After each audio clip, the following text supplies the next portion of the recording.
What's going on, guys? Today we are back with another video, and today's video is strictly going to be on how to install side rails into your Jon Boat. So throughout the couple years I've been doing this, I've noticed a ton of questions on how do you actually install these side rails, and in the position I'm in, I actually have to install these before I do the next step in my boat. So I figured, why not do a specific video on how to install these things, because I know a lot of people have trouble with them. So we're going to go ahead and do that. So everything you're going to need on this video is going to be some 3/16 inch pop rivets, and then 1.5 inch by 1/16 inch angled aluminum. You could do 2 inch if you want, that works too. I get all my aluminum and all my rivets from Nate. His link is down in the description, as well as the Tiny Boat Nation website. But really, it's not too hard. I've got some bigger sticks from him. I believe these are 12-foot sticks, maybe a little longer, I'm not sure. But we're going to go ahead and put one on each side, and I'm going to show you guys how to properly cut them and how to properly rivet them to your boat to make sure that you have a good starting point for the rest of your framing. I would normally do this with the rest of my framing, but like I said, I've got the next step, which I'm going to tell you guys right now, is painting. And ideally what I wanted was, I want to get these in that way I have as least amount of rivets coming through the side as possible before I paint, because then after I paint, there'll just be a bunch of shiny rivet heads sticking out, and that's not what we want. So we're going to go ahead and get these in, which, to be honest, is pretty much the majority of the rivets that I'll have to actually put in the side of the boat. There shouldn't be too much more. So we're going to go ahead and get these in. And yeah, so let me throw the GoPro on and we will get started. Alright guys, so if you notice, first thing in the boat is we actually have exactly what we're going to be installing already in this boat. So the front deck was really low in this boat, and they put side rails here.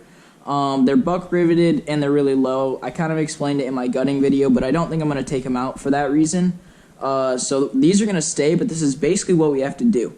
So we're going to be cutting slots in our aluminum. That way it'll work with the contour of the boat. Because we have such a long piece of aluminum, we actually have to cut slits on the other side too, and I'll show you exactly how to do that.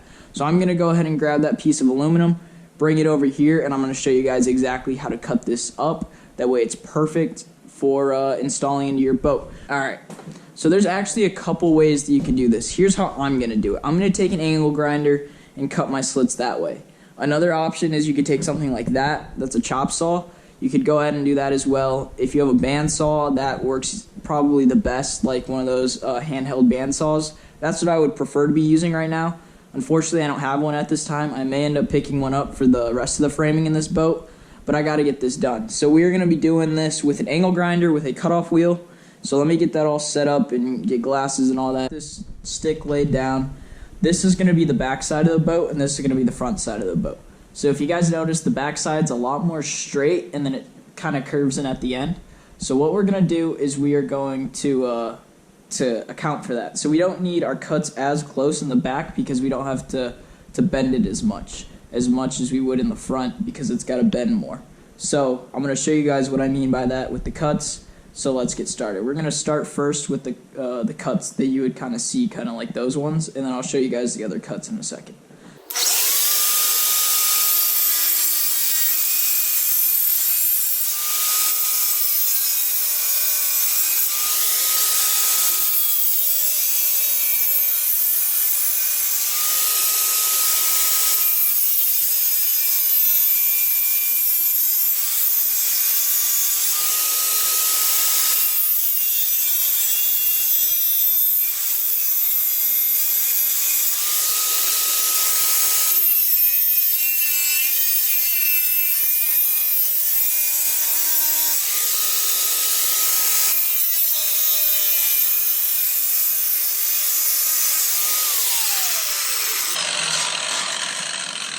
Alright, so we've maybe done like a quarter, a little bit more, but you can already see, look how much more flexible this is. I've got room to play, it's got room to come in, to bend in, which is how we're going to be using it, and then it's also got room to go out for other applications. That doesn't really apply to ours. But, so we're going to keep continuously doing this down the whole side, and I'm sure you guys don't want to watch me cut this like 10 times, so we're just going to do that down the whole side. About that is perfect, because Any smaller and it just gets tedious to install because the thing will just start shaking everywhere. And any further, it gets really hard to actually bend the aluminum down to the right angle. So I found that like 6 inches about, and you guys can see I'm not doing it exact at all. I'm just kind of eyeing it. That works perfect. And so let me finish these cuts real quick, and I'll get back with you. All right, so we got these cut. I'll show you kind of what we did. It's going to be a little hot and not very stable. So, but here's how it went. You guys can see we got a little bit closer as we got to the front. And the reason for that is because of the taper. It just kind of gives you a little bit more wiggle room. So we're actually going to put a couple other relief cuts in this. On the other side, we don't have to put as many, but we'll put a couple in the back, and then we'll put a couple extra in the front that we didn't put in the back because it will help with that taper. But you guys can see, look how much more flexible that got. You rivet that, it'll be just as powerful in these small sections. So when you make these relief cuts, what you want to do is you want to cut in between the 2 cuts that you had on this side. So for example, if I was going to put one, like my first one will be right here, right in the middle of this, and I'll just cut it right down here and in between those 2. So I'll do that real quick.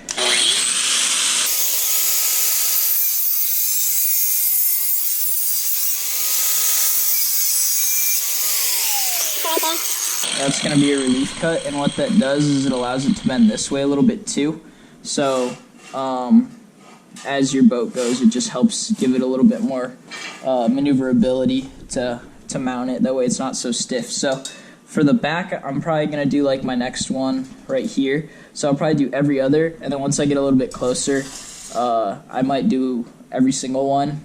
Maybe not. Maybe every other, because those are still kind of small. But I'll just put a couple in. You don't need nearly as many as the top ones. This is just kind of to help it a little bit more.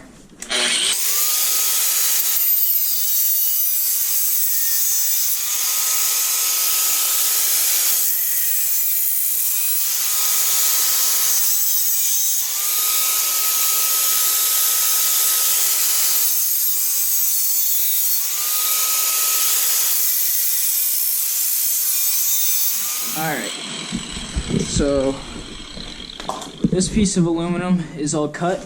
Now we've just got to be careful with picking it up because it's going to be extremely flimsy, especially if you're doing a piece this big. So I don't even know how I'm going to do this yet. I've never done a piece this big. So let's see how this is going to work. Alright, it's not too bad. Ideally, we just don't want it to fold. So we'll get it here. Right there. And of course, I don't have my drill or my bit ready. Oh, other tip. Do not ever start in the front. Always start in the back, because on most boats, and especially on V-hulls, you'll have a straight back and then your front will contour. So we have the same in this boat as well, but not nearly as drastic. I've done this on V-hulls, I've done this on flat bottoms, so I know how to do this. But yeah, pro tip, always start in the back. It'll make your life so much easier because you can kind of just follow it. It'll lead itself, and I'll show you what I mean by that in a minute. So I'm thinking, like right there will work. You can always add more rail up there if we need to. Get ourselves lined up. That'll work.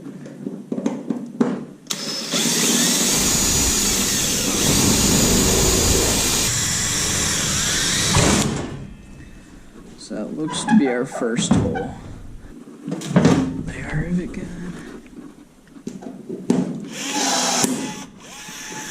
And also, these rails are so far above the water line, you don't need any sort of special rivet or anything. You can just kind of do it on your own.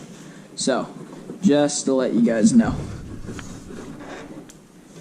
And just kind of line up as you go. So, because I know the way this boat tapers, it's pretty much a straight shot until like right here it starts to bow out and curve.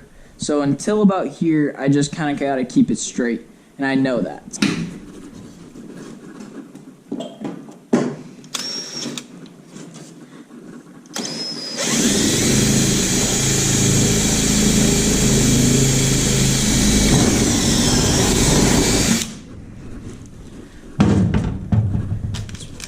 much in the same spot as the other one.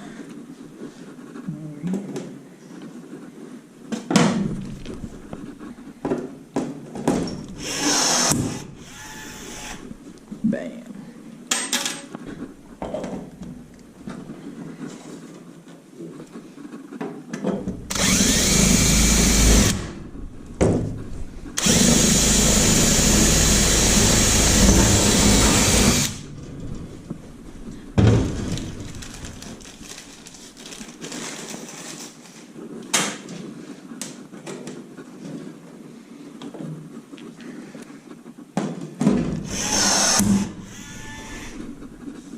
So far, so good.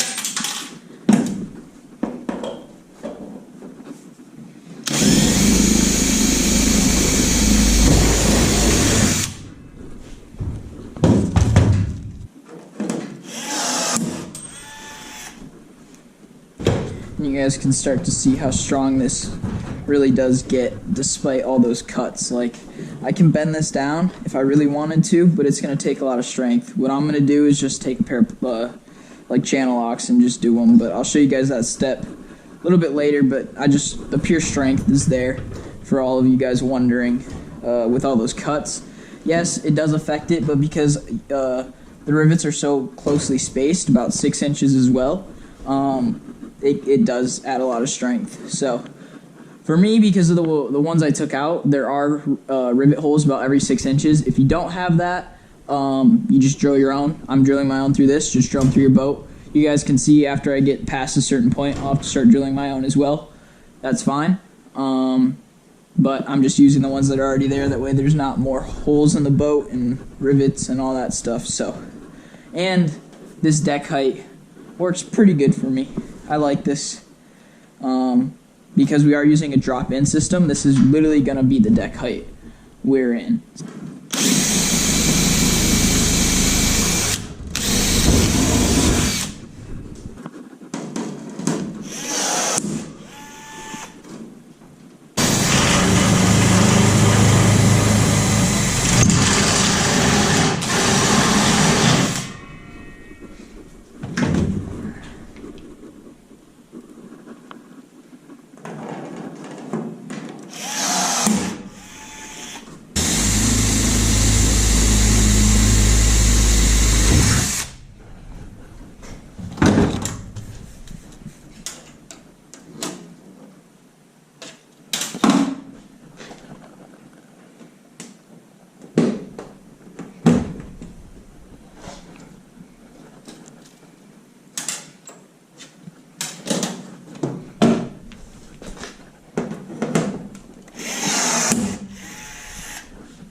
Alright guys, so the first rail is officially in, and I'm going to kind of explain the process that I went through with this, because I actually did mess up, and I'll show you guys that in a second.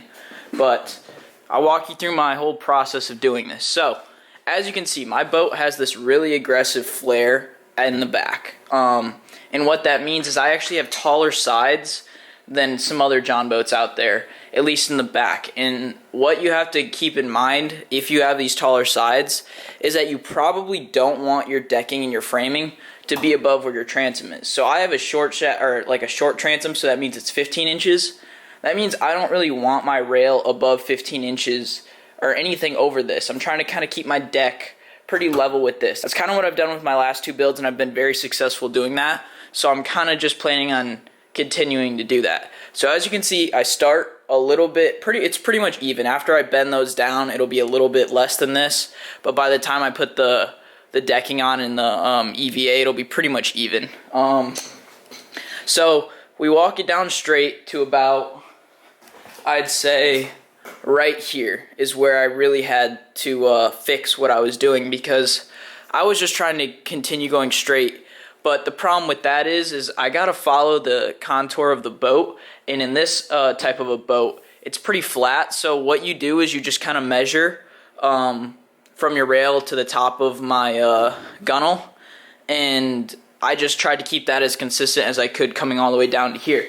So I actually mounted this wrong the first time I did it. I had to take out a bunch of rivets, but so these rivets aren't from a mess up, but all these holes right here, I had to reposition because of the way I put this rail in. I had to reposition that, so I had to drill it out and readjust these to make sure that this was the same pretty much along the whole side. So the big thing is just keeping your spacing in one of these.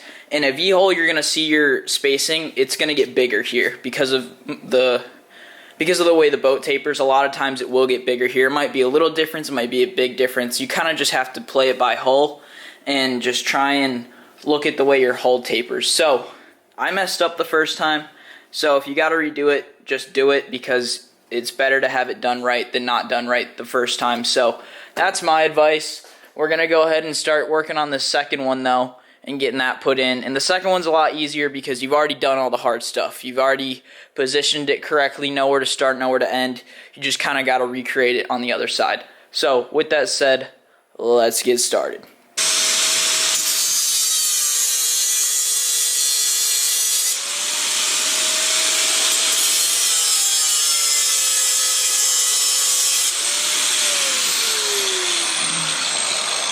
So we got to get a couple key measurements before we start to install this thing, and that's basically where you're going to be starting. So the way I'm going to do this is I'm going to go like somewhere like right here, where you can see I have a weld start on both sides right at this corner.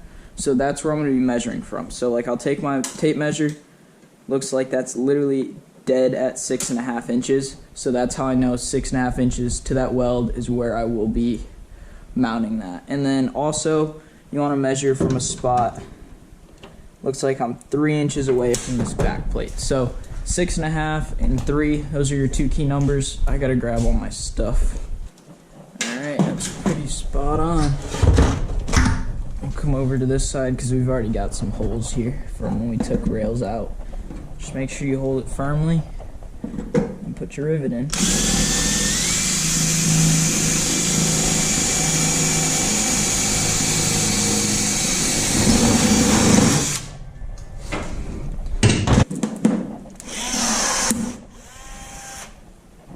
And then you're going to want to go get your measurement. Remember, this is all going to be straight, so it shouldn't be too hard there.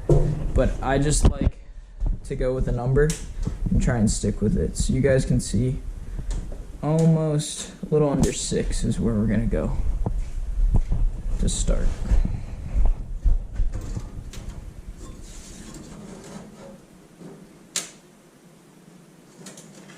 So that right there looks pretty dang good.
Alright guys, so we got both rails installed. They're pretty dang even, if I do say so myself. I did a real good job of making sure, after messing up that first one like I did in the front, it really was only like 5 rivets that I screwed up.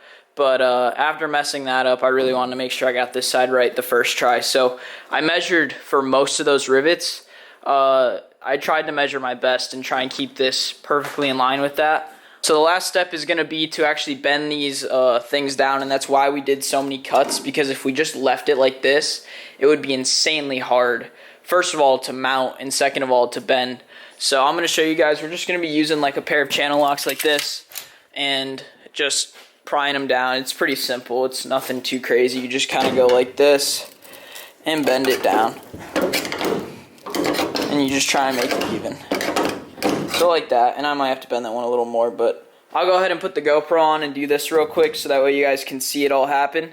And then you're basically done. Like, these are installed, these are ready to start like mounting your framing to it.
Alright guys, there's the first side done. It's pretty basic, as you guys can see. I just use these, just bend them down. The reason I like to do them all right now is just because, like, as you're framing and you go to use one and you always have to bend it down, so it just gets really frustrating quickly if they're all not bent down. So I just do it at the beginning, and you can always tweak them more later, but for the most part I just try and get them all flat and even. Alright guys, so here's the finished product from today. We've got both rails installed and they're both pretty dang even. I did a lot with the measurements after messing up the first one, and when I say I messed it up, it really wasn't all that messed up. It was just the front like 5 or 6 rivets that I had to adjust because I just didn't follow the taper. But other than that, it went really smooth, and then I made sure I measured a ton when I was on this left side to make sure that they're even. Because think about that, if that's going to be something that messes you up right away, then you want to make sure it's really, really good and solid. So I made sure that it was. They're pretty dang even. Other than that, it went smooth. This is like the 3rd set of these I've ever installed on a boat. So, you know, I'm not perfect at it, but I've got a pretty good understanding of how to do it. Basically, I just cut like every 6 inches going down, and then I put some relief cuts on the insides like every other cut that I did on the other side. And then as far as rivets, I usually rivet about every 6 inches. You don't really need more than that because this isn't going to be like holding your entire frame up. You know, you obviously need other supports and stuff. It's just supposed to give you something to build off of and expand your framing. So you don't got to make it like insanely sturdy, but it's pretty sturdy. Like, it's not going anywhere. But other than that, that's pretty much it, guys. And like I said, I just use normal rivets. No need for anything closed end or waterproof because this is way above the water line. So don't have to worry about any of that. And yeah, it came out pretty good. Alright guys, that is going to go ahead and wrap it up for us today. If you guys want to continue following the boat, we've got a lot of work to do. This thing's going to become a freaking beast by the time we're done with it. So if that's something you're interested in, please comment, like, and subscribe, and we'll catch you guys in the next one. Peace.